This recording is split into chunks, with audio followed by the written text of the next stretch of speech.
Okay, so let's dive into a really chilling Bengali story. It's one of those tales where a terrifying myth is actually hiding an even more horrifying human truth. This isn't just your average ghost story. It's about what happens when the monsters we imagine in the dark are replaced by the ones living right next door. Our story kicks off with this one line, and you can just feel the fear in it. We're in a village called Radhanagar, a place where the shadows seem a little too long and the nighttime quiet feels, well, wrong.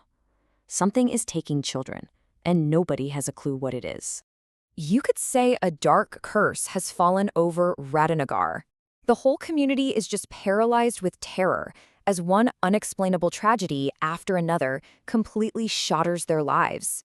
Get this, in just the last month and a half, 3 children have vanished. Proof, gone without a single trace. No witnesses, no clues, nothing. When you're faced with that kind of terrifying mystery, you start to look for answers beyond the natural world. The villagers are convinced a supernatural force has to be responsible. And they have a name for it. They whisper about the Nishi. Now, this is a particularly cruel spirit from Bengali folklore. See, it doesn't just attack you, it tricks you.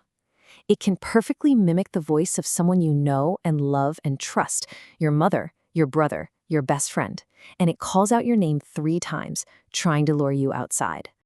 And the rule for surviving the Nishi is simple, and it is absolutely terrifying. If you hear that familiar voice and you answer it, if you take just one step outside your door, you will never, ever be seen again. Okay, so now the story shifts gears a little bit. Because while the rest of the village is looking for monsters in the shadows, a totally different kind of darkness is growing inside a single broken home. Welcome to the home of Bimal and his wife, Kusum. And as you can see, it is not a happy place. Bimal is a gambling addict who has basically sold off everything they own. Even worse, he's just cruel to their adopted son Poltu, calling him a burden. All the while, Kusum is desperately trying to protect the boy. Then, literally overnight, something changes.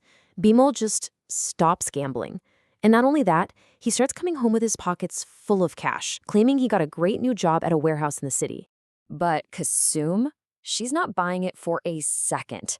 This is a man who could never hold onto a single coin, and now he's rolling in money. His story is full of holes, and her gut is just screaming that something is terribly, terribly wrong. So she starts putting the pieces together. He says he works in a dusty warehouse, but his clothes are always spotless. He doesn't smell like dirt. He smells weirdly like medicine or chemicals. She even finds a small red stain on his shirt, and it looks a lot like blood. And here's the real kicker. Bimal's first big payday, it was the exact same night another boy from the village vanished. Fearing the absolute worst, Kusum knows she can't trust his stories anymore. She has to find out the truth no matter how awful it is. So one night, when Bimal sneaks out, she decides to follow him. Her terrifying journey takes her through the forest to this creepy, abandoned mansion on the edge of the village. She hides in the darkness, listening. And what she hears coming from inside, it's more monstrous than any folktale you could ever imagine. From the shadows, she hears her husband Bimal talking with his friends.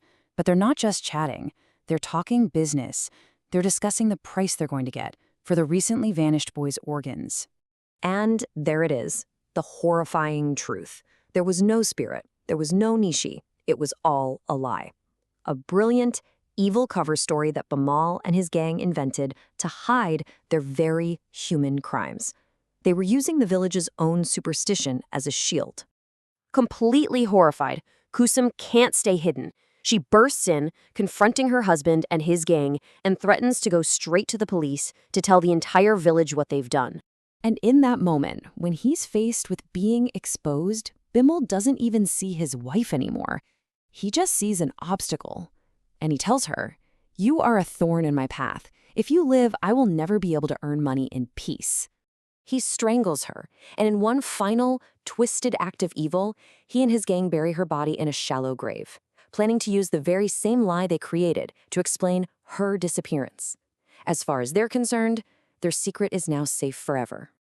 But here's where the story takes a turn you won't see coming.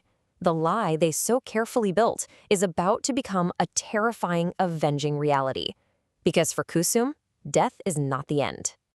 The gang goes back to that old mansion for their final victim, Bimel's own adopted son, Poltu.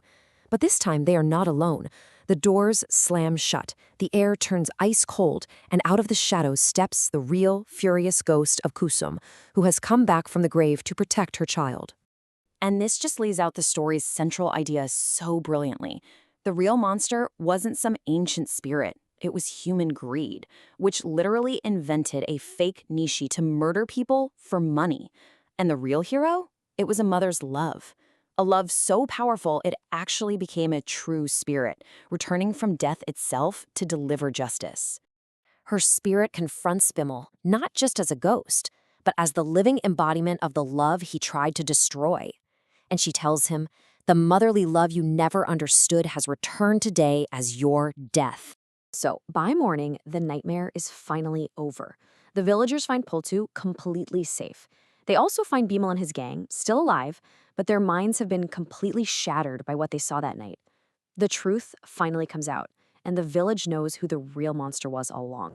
Ultimately, the story just masterfully uses this old folktale to make us confront something way more disturbing, the monstrosity of human greed.